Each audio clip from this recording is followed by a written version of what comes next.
en la oración desde hace una semana, un poquito más. Y me he detenido realmente en esto porque es interesante que hay muchas cosas que aprender sobre la oración. Y yo creo que es el deseo de Dios que aprendamos a ver la oración desde otra perspectiva, de una manera diferente y no simplemente como algo religioso, como algo mecánico, como parte del culto, como una obligación, como una imposición. No, hay muchas cosas que hay que aprender y voy a irlas cubriendo poco a poco. Me comienzo a enfocar en una dirección y comienzo a encontrar una diversidad de ideas y de pensamientos que me inquietan. Por ejemplo, ¿va Dios a establecer su reino sobre la tierra? ¿Sí o no? ¿Pueden contestarme? ¿Sí o no? Dios va a traer su reino. Pero ¿y por qué Jesús dijo que había que orar, venga a nosotros tu reino? Piensa en eso. ¿Por qué es que es necesario orar si Dios conoce de qué cosas tenemos necesidad? Hay muchas cosas que tenemos que aprender ahí como secretos. Hay cosas escondidas relacionadas con la oración. Hemos aprendido en los últimos días que hubieron milagros que sucedieron porque hubo gente que oró. Me enfocaba el día miércoles en que la historia de la reina Esther básicamente tiene como centro que ella, después de que no quería involucrarse en cuanto a ir delante del rey para interceder por el pueblo de Israel, ella fue movida por Dios a proclamar un ayuno de 3 días y de oración y a involucrar a todos los judíos, porque había una sentencia de muerte sobre todos ellos para poder matarlos, para poder destruir. Porque siempre ha sido así. El maligno se levanta para poder destruir. Todo comenzó con Caín. El diablo levanta gente en contra de otra para causar división, para poder detener su obra, para poder causar división. Pero cuando hay clamor, cuando se invoca a Dios, cuando se depende de Dios, la intervención de Dios cambia las cosas. Y yo mencionaba, entre otras cosas, el día miércoles, que cuando hubo una matanza en el tiempo de Moisés, no aparece oración. Entonces, Faraón mató a un montón de niños. En el tiempo de Herodes ordenó una matanza. Dios se reveló a José, le dijo que se fuera con su mujer, que huyera a Egipto. Y Jesús fue salvado porque huyeron y se escondieron hasta que murió Herodes y regresaron. Pero no hay oración, entonces hubo una gran matanza de niños en el tiempo de Herodes. Y así podemos ir viendo en la historia que cuando hubo oración las cosas cambiaron. Josafat se sintió intimidado porque los moabitas y los amonitas venían en contra de él y le dijo a Dios: Señor, yo no sé qué hacer. No hay fuerza en nosotros para oponernos y resistir a este ejército. Y Dios respondió y le dio la victoria. Entonces hemos estado así como escudriñando algunos aspectos relacionados con la oración y cómo a través de la oración, a través de involucrar a Dios, las circunstancias pueden cambiar. Cómo a través de la oración podemos alcanzar la victoria. Y hay mucho más que todavía vamos a seguir escudriñando, y es mi deseo que usted pueda edificarse en su fe y sobre todo inclinar su corazón para poder fortalecer su comunión con Dios a través de la oración. Esta mañana quiero compartirles 5 verdades acerca de la oración, 5 verdades sobre la oración. Terminé aterrizando en ese aspecto porque aunque quería ir más allá, por el tiempo no voy a poder cubrirlo, y tenemos todo el 2025 para que aprendamos sobre oración y para que oremos. Así que yo dije, voy a ir despacito, voy a ir renglón tras renglón, línea tras línea, para poder ir edificando nuestra vida. Así que quiero comenzar haciéndole una pregunta. ¿Ha escuchado usted ese texto que dice que la profecía, las lenguas y las ciencias se van, y la ciencia se va a acabar, pero que el amor va a permanecer? ¿Ha escuchado ese texto? Pablo habla con un enfoque futurista diciendo, llegará un tiempo en que ya no vamos a necesitar hablar en lenguas. Llegará un tiempo donde la ciencia, que está tan avanzada ahora, se va a detener. Va a llegar un tiempo en que la profecía ya no va a existir, porque todo lo que ha sido anticipado se estará cumpliendo y ya no habrá nada más que nos enfoque hacia un futuro cuando el reino llegue. Entonces Pablo enfoca a la iglesia diciendo, el amor nunca deja de ser, Pero las profecías se van a acabar. Cesarán las lenguas y la ciencia se acabará. Primera de Corintios capítulo 13, verso 8. Entonces el apóstol Pablo aborda un enfoque hacia el futuro diciendo, en el presente hay lenguas, en el presente la ciencia todavía continúa desarrollándose, en el presente hay profecía, porque hay cosas que tienen que cumplirse en el futuro, pero llegará un momento en que todo eso va a quedar en el pasado. Ni profecía, ni lenguas, ni ciencia. Y el mismo principio, la misma idea, utiliza el apóstol Pablo cuando dice, ahora permanecen la fe, la esperanza y el amor.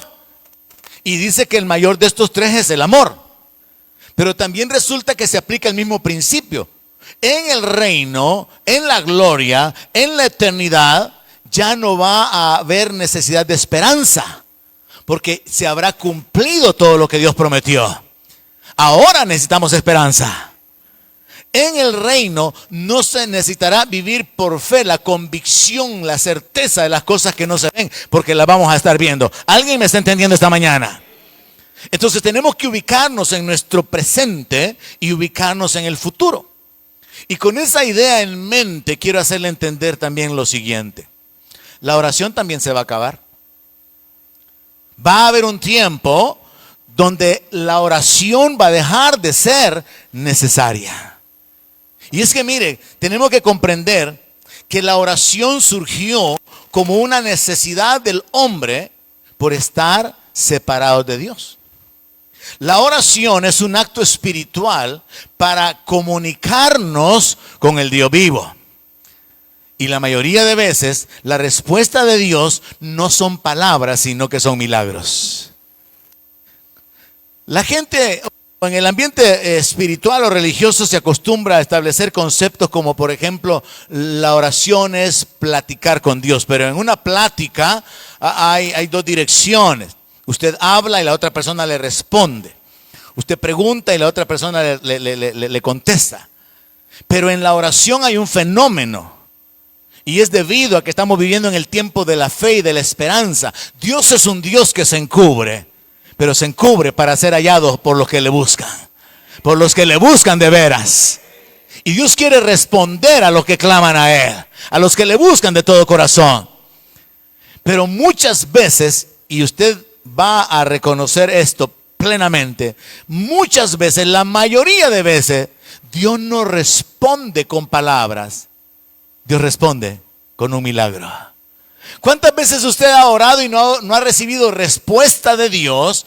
No ha venido una voz en su interior, en su corazón o en su mente. No ha venido una idea o un pensamiento, sino que lo que vino fue una manifestación, un cambio en las circunstancias. Y así está registrado en la Biblia. Si usted lee, cuando la gente clamó a Dios, cuando la gente buscó a Dios, muchas veces Dios no respondió nada, pero obró. La respuesta de Dios son los milagros. Ahora, eso no anula y no estoy diciendo de que Dios no responda. Audiblemente, por la voz interior, por su espíritu, por medio de otras personas, como lo hacía con los profetas, porque Dios sí responde cuando clamamos. Pero la verdad es que la mayor parte de veces la respuesta de Dios a la oración son los milagros. Ahora, en la Biblia nosotros encontramos que aún nuestro Señor Jesucristo enseñó sobre la importancia de orar. O sea que orar es importante. Pero la mayor parte de la iglesia, hablo en términos generales, en términos mundiales, la mayor parte de la iglesia menosprecia el tiempo de oración. Y el tiempo de oración es un privilegio. Porque es venir delante del dueño de todas las cosas, es venir delante del trono de la gracia para alcanzar socorro, para obtener ayuda. Entonces es curioso que para orar estamos cansados, para orar nos da sueño, para orar no sabemos cómo orar, para orar somos perturbados, somos distraídos. Hay una lucha, hay un conflicto para poder orar, porque el diablo sabe que si nosotros oramos, Dios va a manifestarse. Entonces por eso el diablo va a tratar de usar nuestra carnalidad, nuestro cansancio, nuestra ignorancia. Porque al Señor Jesús le dijeron, enséñanos a orar. Hay que aprender a orar, iglesia. Necesitamos orar con entendimiento. En muchas congregaciones se ora con fervor, se ora con pasión, pero lo que están diciendo no tiene sentido. Y hay que aprender a orar con entendimiento, hay que orar de acuerdo a la voluntad de Dios. Y esto requiere diligencia, requiere esfuerzo, dedicación. Comencé con eso cuando hablé acerca de la vida de Job, quien dijo: ¿quién me diera a saber dónde está la silla de Dios? Llenaría mi boca de argumentos, expondría mi causa. Y yo usaba la figura de un fiscal, la figura de un abogado defensor ante un juez. Se preparan, no llegan a inventar. Tienen argumentos, tienen que tener pruebas, tienen que tener conceptos claros.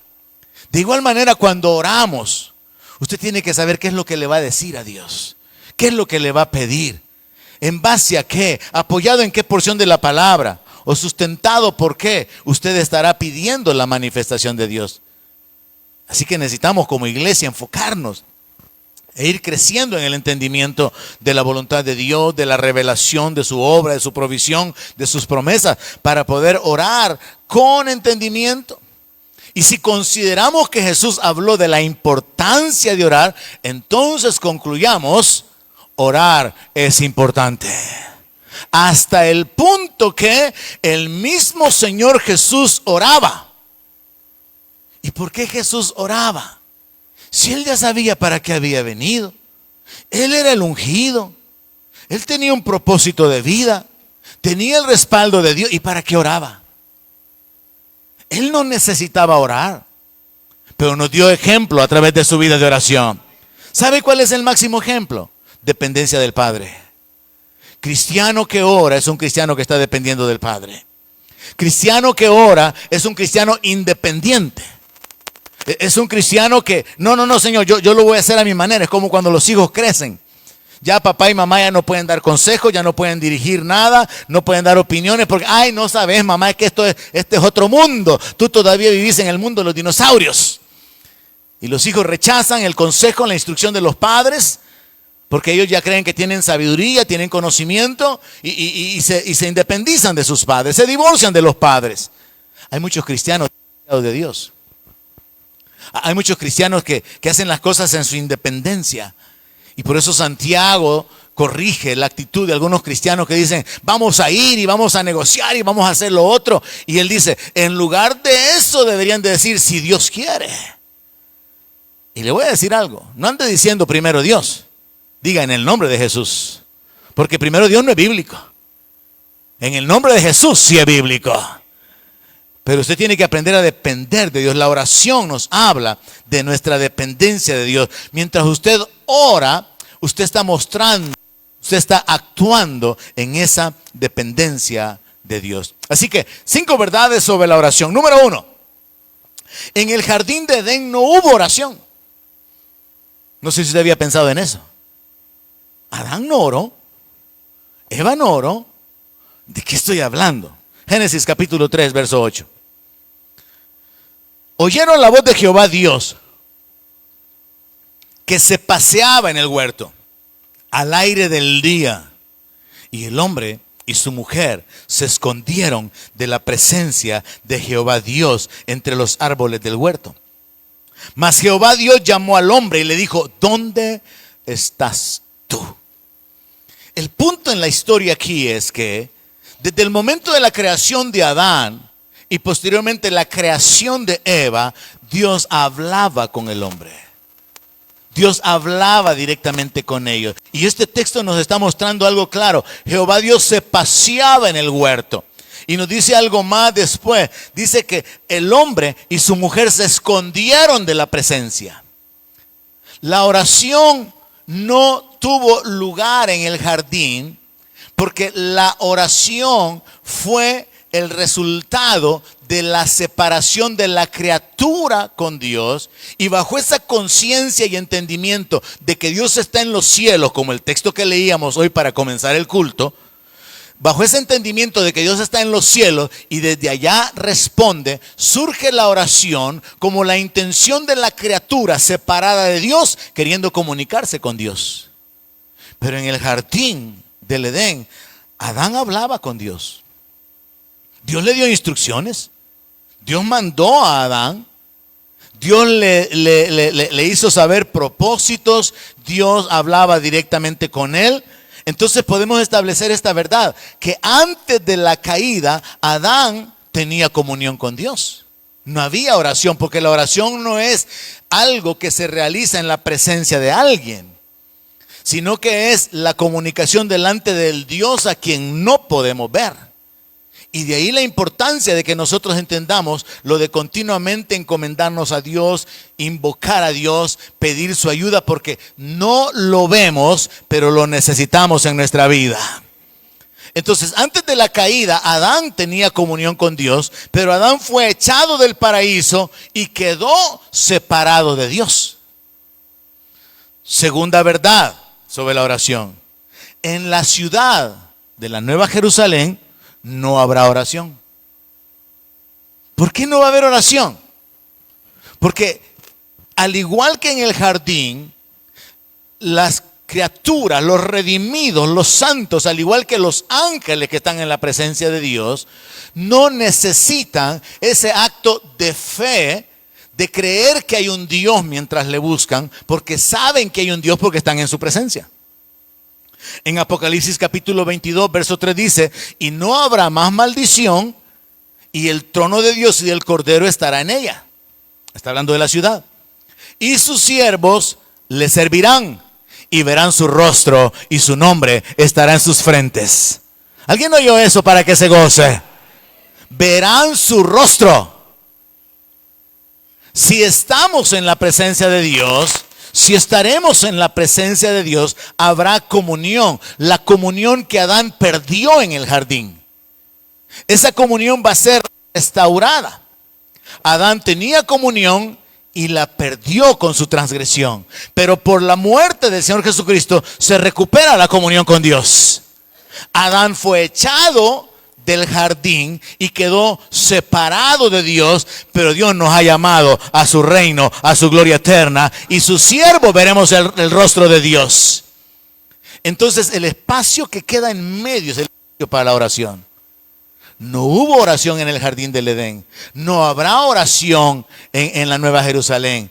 Es el tiempo de la oración ahora, porque Dios está en los cielos y nosotros en la tierra, y necesitamos que su voluntad sea hecha en la tierra, y necesitamos someternos, invocarlo, clamar por su intervención y su manifestación, porque el Dios de este siglo tiene al mundo entero bajo su poder, pero a nosotros nos ha sacado, nos ha libertado del poder de las tinieblas, nos ha trasladado al reino de su Hijo amado, y en nuestra dependencia de Él necesitamos orar. Pero cuando estemos en la ciudad, ya no vamos a necesitar orar. ¿Qué le va a pedir usted a Dios en su presencia? Va a tener vida, cuerpo glorificado, va a estar lleno de gozo, lleno de paz. ¿Qué? Piense usted algo. Pero no solamente por pedirle a Dios, sino no va a existir la oración en el sentido de que usted está viendo a Dios. Y ahí es donde tenemos que comprender algunos aspectos relacionados con los conceptos sobre la oración. Pero vamos poquito a poco asimilando esto. Verdad número 3. La oración comenzó aproximadamente en el año 235 o 250. Y yo sé que algunos pueden decir: qué locura está hablando el pastor ahora. Nunca había oído yo de que en el Edén no había habido oración, ni que en la ciudad no había oración. Ni yo tampoco, fíjese. Nunca lo había oído. Hasta ahora que me di cuenta. Y escudriñando la palabra me di cuenta de que la oración, después de que Adán fue echado del jardín y que el hombre quedó separado de Dios, ya no tenía comunión, ya no podía hablar con Dios, la oración comenzó aproximadamente en el año 235, 250. Se lo voy a probar, porque a mí me encanta la palabra, amo la palabra, me deleito enseñando la palabra, y le digo yo al Señor eso continuamente: Señor, amo tu palabra y me gusta enseñarla. Génesis 4:26.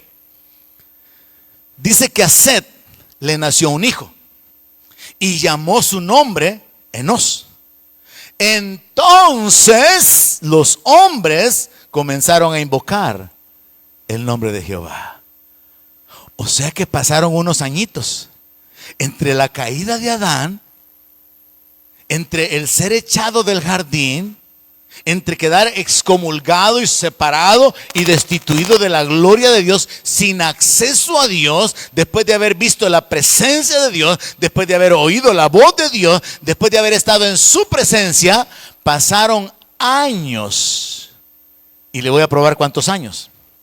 Génesis 5:3. Vivió Adán 130 años y engendró un hijo a su semejanza, conforme a su imagen, y llamó su nombre Set. ¿A los cuántos años de edad de Adán nació Set? 130 años. Esto viene posteriormente del nacimiento de Caín y de Abel, y de que Caín matara a Abel. Y Dios sustituye a Abel por Set. Entonces, Adán tiene 130 años. A los 130 años engendra un hijo a su semejanza, conforme a su imagen, y llamó su nombre Set. Ahora, en Génesis 5:6 dice: vivió Set 105 años y engendró a Enos. Usted suma los 130 años más los 105 años, ¿y qué le va a dar? 235 años. Y leímos en Génesis 4:26 que cuando le nació el hijo a Set, que le llamó Enos, los hombres comenzaron a invocar el nombre de Jehová. ¿Hay alguien que me está entendiendo? O sea que pasaron, mis hermanos, 235 años, y si le pusiéramos que había que crecer, tenía que crecer todavía un poquito Enos y tener conciencia, y le agregamos unos 15 años, pasaron 250 años desde que Adán fue echado del jardín, quedó separado, destituido de la gloria de Dios, jamás volvió a oír la voz de Dios, jamás volvió a ver la presencia de Dios, no había comunicación con Él, ni había oración. Porque una cosa es la comunión en la presencia de la persona y otra cosa es la oración. Es como teléfonos. ¿Por qué se necesitaron los teléfonos? Para la comunicación a distancia. No necesitamos teléfono cuando estamos cara a cara, cuando estamos frente a la persona. Entonces la oración fue una necesidad para comunicarse con el Dios invisible, con el Dios todopoderoso. Fue una necesidad por causa de la separación de la criatura con el Creador. La oración es necesaria por causa de estar separados de Dios mientras estamos en su presencia una vez más. Así que podemos establecer ese fundamento. No hubo oración en el jardín. No habrá oración en la ciudad. Pero vivimos en el tiempo donde la oración es fundamental para clamar a Dios, obtener su respaldo, caminar en victoria, accesar a su gracia, recibir sus bendiciones. Pero el pueblo es desviado y no aprovecha esa oportunidad que tenemos de ir delante de Dios, de poder clamar a Dios por sus manifestaciones y su intervención en nuestra vida. Entendamos entonces, como parte del número 3, de que la oración comenzó aproximadamente en el año 235 a 250 después de la creación del hombre. Entendamos, la oración es expresarnos delante de Dios sin que lo veamos. Y ese es el gran conflicto de todo creyente. Estamos aquí en el tiempo de oración. He platicado con personas que me dicen, es que pastor, yo oro, pero no siento nada. Y yo oro y siento que Dios no me oye y no me logro conectar. Es que es un conflicto a nivel mental. Dios existe. Él es el creador de todas las cosas. Él sí nos mira y nos oye, aunque nosotros no lo miremos ni lo oigamos. Y la actitud del creyente es, voy a creer, número uno, como dice Hebreos, que existe Dios. Y número 2, voy a creer que Él me oye. Y ese es un principio fundamental para orar. Juan dice, si sabemos que Él nos oye, sabemos que tenemos las cosas que le hayamos pedido. Tiene que haber una conciencia como la que tenían los profetas, aunque ellos tenían una ventaja sobre nosotros. Ellos oían la voz de Dios, ellos veían manifestaciones de Dios. Elías pudo decirle al Señor, Señor, sea manifiesto que por tu mandato he hecho esto. Y Él ordenó que prepararan el holocausto, que mataran el buey, que echaran agua sobre el altar de piedras que Él había creado. No se preocupen, hermanos. Dios tiene el control de todas las cosas y nuestra vida está en sus manos. Amén. Señor, nuestra vida está en tus manos y nos escondemos en ti, Padre. Bueno, si quieren salir, salga tranquilamente. Salga tranquilo si quiere. Salga tranquilo. Si quiere salir, salga tranquilo. Dios es bueno y nuestra vida está en sus manos. Aleluya. Bendito Dios. Aleluya. Dios guarda nuestra vida. Amén. Aleluya. Gloria a Dios. Santo, santo y poderoso es nuestro Dios. Aleluya. Aleluya. Bueno. Paz, paz a vosotros. Paz a ustedes en el nombre de Jesús. Aleluya. Entonces decía, la oración surgió como una necesidad por estar separados de Dios. Amén. Ahora, la oración es expresarnos delante de Dios a quien no miramos. La oración es un acto de fe, como ahorita. Oramos, clamamos, dependemos de Dios, esperamos en Él. No lo miramos, no hemos oído su voz, pero sabemos que podemos depender de Él. Que si vivimos para el Señor vivimos y si morimos para el Señor morimos. Porque Él ha comprado nuestra vida. Porque creemos en la redención y en la salvación obtenida por nuestro Señor Jesucristo. Entonces reenfoquémonos porque esto es importante. La oración es expresarnos delante del Dios invisible al que no vemos. La oración es un acto de fe. Es una muestra de dependencia de Dios. Cuando yo oro estoy dependiendo de Dios. Mire la gente que no puede poner su confianza en Dios. Cosas como estas los aterran. Pero cuando usted pone su confianza en Dios, usted puede esconderse en el Señor.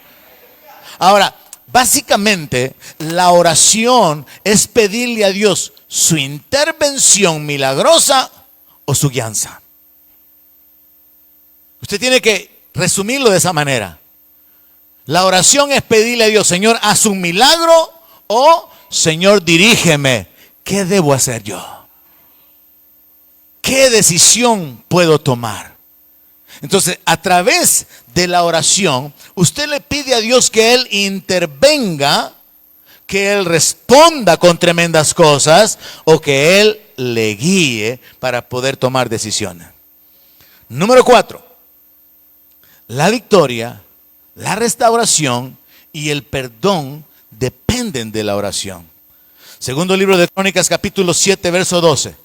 Para comenzar el culto de esta mañana, comenzamos con segundo libro de Crónicas, capítulo 6, donde Salomón, habiendo construido el templo, le pide a Dios que le escuche cuando claman, le pide a Dios que él perdone al pueblo, le pide a Dios que ayude a su pueblo cuando invoquen su nombre, y Salomón pone una serie de condiciones. Salomón le ha pedido a Dios: escúchanos cuando alguien peca contra su prójimo y se arrepiente. Escúchanos cuando Israel fuera derrotado delante del enemigo y clamen a ti. Escúchanos si los cielos han sido cerrados por ti y no envía lluvia y el pueblo se arrepiente. Escúchanos cuando haya hambre en la tierra, o si hubiera pestilencia, o si hubieran plagas en las plantas, en los sembrados, si hubieran hongos. Escúchanos si el pueblo clama a ti. Señor, escúchanos si los enemigos sitio en contra nuestra, en nuestra tierra o en la tierra donde moremos. Si hay cautiverio, si hay pecado, si un extranjero clama a ti, si hay enfermedad, si hay guerra. Señor, esta casa que sea un lugar de encuentro contigo, y cuando tu pueblo clame a ti desde esta casa, tú escucha desde los cielos y respóndenos. Esa fue la petición de Salomón en segundo libro de Crónicas, capítulo 6. Interesante. Porque, hermanos, esto cubre nuestra vida. Necesidad de sanidad, necesidad de victoria, necesidad de provisión, necesidad de protección, necesidad de restauración. Y Salomón le dice a Dios: Señor, desde los cielos, escúchanos cuando nos reunamos en esta casa, o cuando alguien esté lejos de esta casa, pero mirando hacia este lugar, el lugar de la manifestación de tu presencia. Invoque tu nombre y clame: Señor, respóndenos. Y entonces, en el segundo libro de Crónicas, capítulo 7, verso 12, En una de las pocas ocasiones en que Dios sí respondió con palabras, porque la mayor parte de veces respondió con milagros, Dios se le aparece a Salomón. Y apareció Jehová a Salomón de noche. Y le dijo: yo he oído tu oración y he elegido para mí este lugar por casa de sacrificio. Si yo cerrara los cielos para que no haya lluvia, y si mandare a la langosta que consuma la tierra, o si enviara pestilencia a mi pueblo, si se humillare mi pueblo sobre el cual mi nombre es invocado, y oraren y buscaren mi rostro y se convirtieren de sus malos caminos, 4 condiciones: yo oiré desde los cielos, perdonaré sus pecados y sanaré su tierra. Ahora estarán abiertos mis ojos y atentos mis oídos a la oración en este lugar. De una manera religiosa y también con un enfoque espiritual, el templo se convirtió en el lugar de la manifestación de Dios. El templo tenía o participaba de alguna manera terrenalmente de la gloria de Dios, con los materiales, la madera, el oro, los detalles que habían sido utilizados para construir el templo, porque era la casa del Dios vivo. Pero con el tiempo, y Jesús sacó a luz esta revelación, con el tiempo tenemos que vivir con el entendimiento de que los samaritanos pensaban que había un monte donde había que orar, y los judíos pensaban que era en este lugar donde estaba el templo. Y Jesús dice: viene la hora, y ahora es cuando los verdaderos adoradores adorarán al Padre en espíritu y en verdad. Y Jesús dijo: viene la hora en que ni en este monte ni en aquel monte. No se trata de un lugar, se trata de una actitud. Se trata de fe para venir delante del Dios que está en los cielos, clamar por su ayuda, clamar por su intervención, clamar por restauración, clamar por perdón, clamar por sanidad, clamar por victoria. A la iglesia le hace falta ese entendimiento. El fundamento de la oración es que Dios está en los cielos y lo necesitamos en la tierra.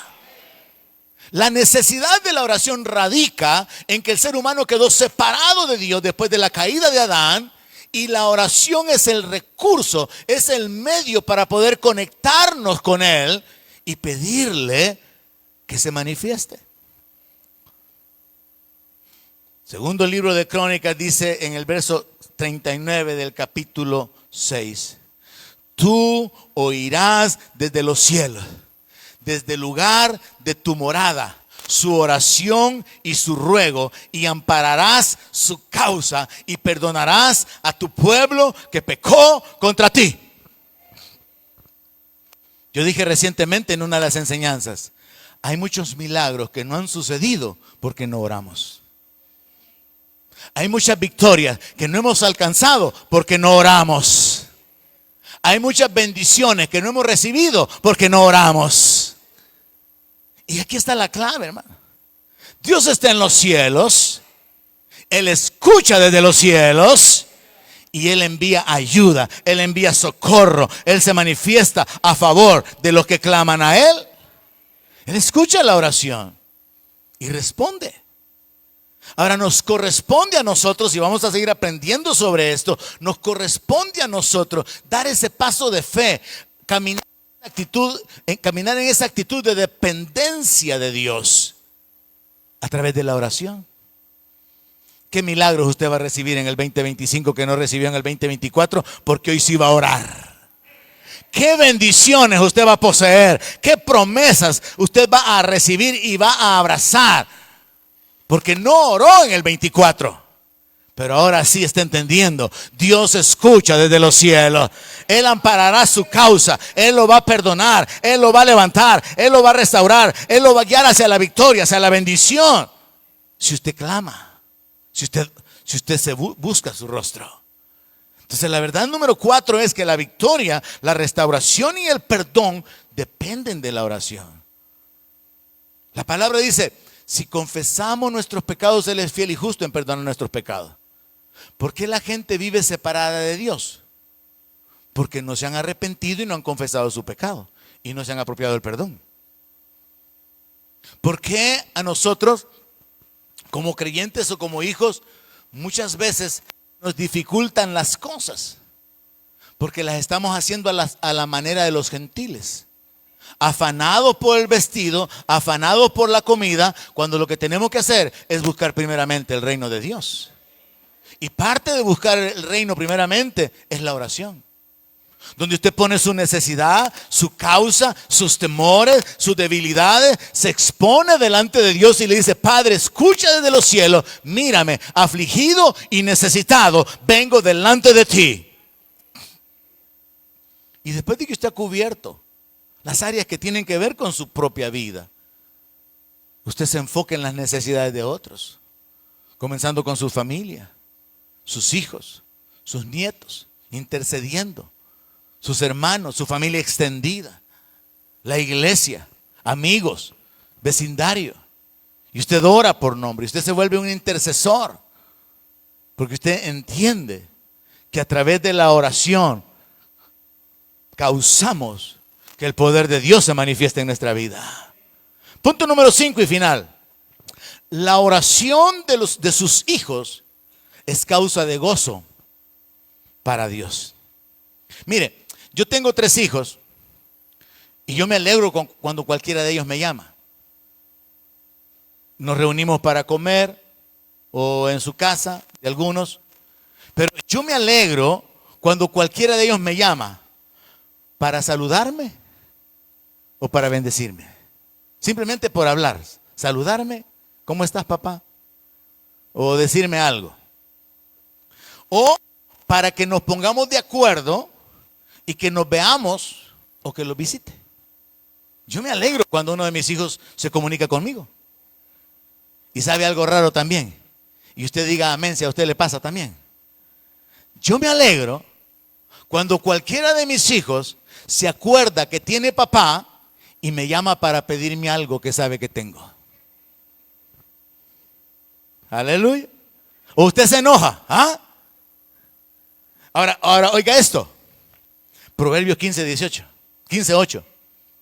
El sacrificio de los impíos es abominación a Jehová. Oiga eso. El sacrificio de los impíos, de los pecadores, es abominación. Dios detesta que un pecador aparezca con ofrenda. Dios detesta que un desobediente, un rebelde, un hacedor de maldad pretenda agradar a Dios con su alabanza, con sus ofrendas, con su servicio.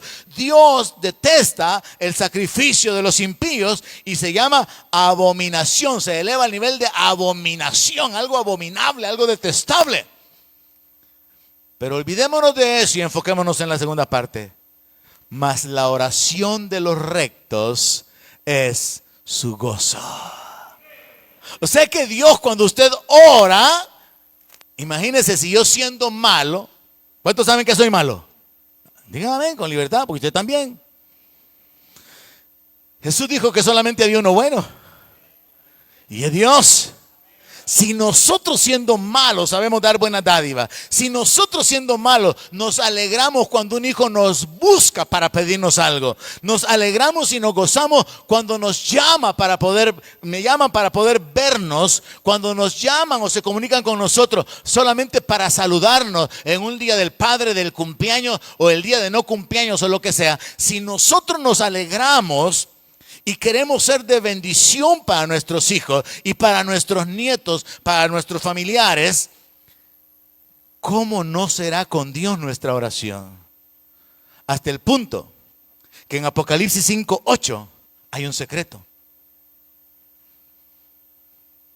Dice acá, hay ciertas manifestaciones en el cielo, ciertas cosas simbólicas, ciertas cosas ocultas, que cuando hubo tomado el libro, el Cordero, los 4 seres vivientes y los 24 ancianos se postraron delante del Cordero.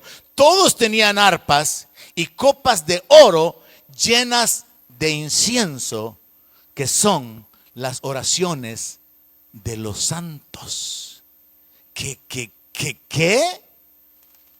Copas de oro llenas de incienso.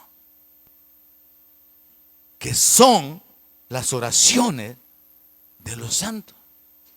O sea que para Dios, hermano, la oración de su pueblo, la oración de sus hijos es tan agradable que la compara con incienso. A mí muchas personas me dicen: fíjese, pastor, que me pasó esto y esto y esto, pero no le hablé porque no quiero molestarlo. Me molestan de otra manera, y de la manera en que tienen que molestarme no me molestan. No, que fíjese que he pasado por una situación, pero no le quise contar para no cargarlo más. Ahora, conmigo se lo acepto y hasta cierto punto es comprensible en su humanidad y considerar mi humanidad y mi debilidad. Pero con Dios, hermano, que todo lo puede, para el cual no hay nada imposible, que es el Padre de misericordia, que es el Dios que nos ha amado con amor eterno. El no orar es una muestra de independencia. El orar es agradable delante de Dios hasta el punto que lo considera incienso. Si cada uno de nosotros tuviera una copa, simbólicamente, y en esa copa se echaran nuestras oraciones, ¿cómo estuvo su copa en el 2024? Y entendamos algo: la alabanza y la adoración son sacrificios espirituales, son nuestra ofrenda a Dios. Pero aquí hay una revelación: sus oraciones, sus peticiones, Dios las mira como incienso. Cuando mis hijos me llaman para decirme: mira, papá, ¿me podés ayudar con esto?, me agrada. Yo no pienso, para eso me buscan. Yo pienso, tienen la confianza en mí, me conocen y saben que estoy dispuesto. Es como la actitud del hijo pródigo. ¿Por qué el hijo pródigo regresó donde el padre? Porque sabía que el padre lo iba a recibir. Si el hijo pródigo hubiera tenido la idea, la sospecha de que su papá lo iba a rechazar, lo iba a humillar, lo iba a avergonzar, ese hombre no regresa. Pero él regresó humillado. He pecado contra el cielo, he pecado contra ti, tómame como uno de tus jornaleros, no soy digno de ser llamado tu hijo.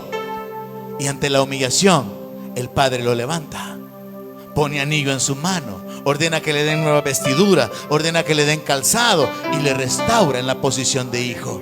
El padre se agradó de que el hijo lo buscara. Nuestro padre se agrada cuando nosotros le buscamos. Aleluya. Cuando usted ora, cuando usted clama, cuando nos reunimos aquí y oramos, Padre, clamamos por restauración, clamamos por sanidad, clamamos por victoria, clamamos por bendición, por liberación, por protección. El Padre se agrada.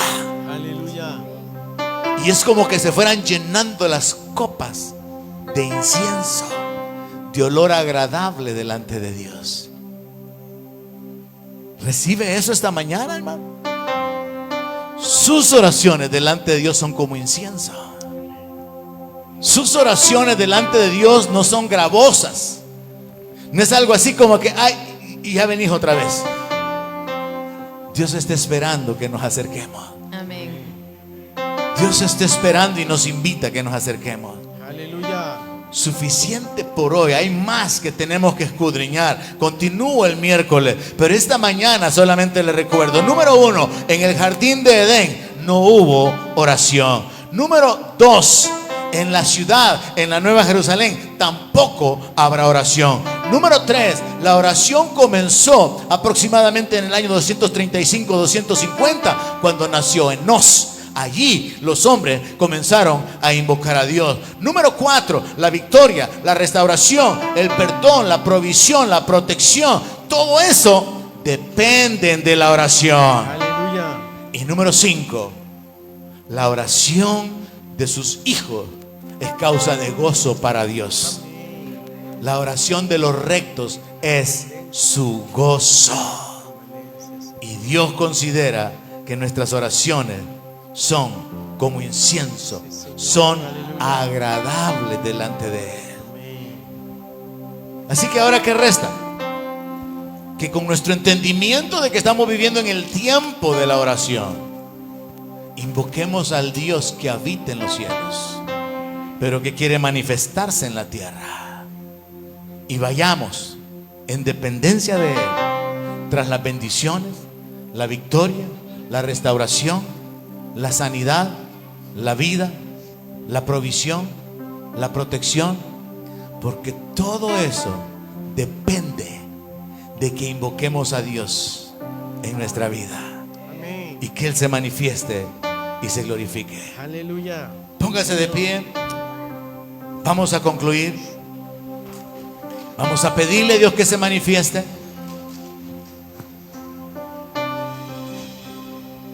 Segundo libro de Crónicas, capítulo 6, nos habla de todos los escenarios que cubren la vida del ser humano. ¿Cuál es su escenario? ¿Cuál es su condición? Esclavitud, adicciones, limitantes, derrota, necesidad, escasez, enfermedad, peligros, enemigos que se han levantado en contra suya. ¿Cuál es su condición? Segundo el libro de Crónicas cubre todos los escenarios posibles. Y una sola respuesta: el Dios que escucha desde los cielos y se manifiesta en la tierra. Aleluya. Sí, Señor. Cierre sus ojos y pídale a Dios que sea hecha su voluntad en su vida, así como es hecha en los cielos. Pídale a Dios que venga a usted su reino. Pídale a Dios esas fuerzas que usted necesita. Pídale a Dios ese perdón, esa restauración, esa provisión, esa ayuda, esa guianza. Es su turno ahora. Es su tiempo ahora. Con un entendimiento, Él no rechaza la oración. Al corazón contrito y humillado, Él no despreciará jamás. Padre Celestial, te necesitamos. Amén, Señor. Necesitamos de tu presencia. Entendemos Cada momento de nuestra vida. que tú te deleitas en hacer misericordia. Aleluya, Padre. No nos has pagado conforme a nuestras obras. Gracias.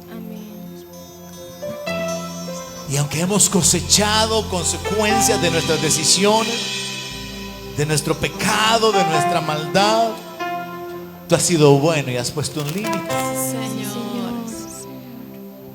No podemos menos que alabarte y agradecerte, Señor.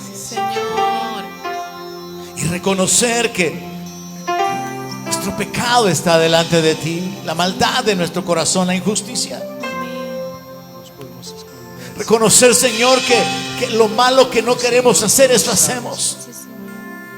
Que lo bueno que queremos hacer, eso no hacemos.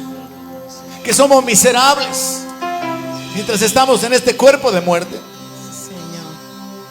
Que nos dejamos llevar por la ira, por la soberbia, por los celos, por la contención, por la codicia. Señor, reconocemos nuestra necesidad de ser limpiados, de ser restaurados. Señor, aleluya. Y solo por tu Espíritu Santo es posible ser inclinados a la justicia, a la misericordia, a la verdad, a la santidad. Señor, ayúdanos. Ayúdanos para poder hacer morir lo terrenal, lo carnal, lo pecaminoso en nosotros. Ayúdanos por tu Espíritu Santo.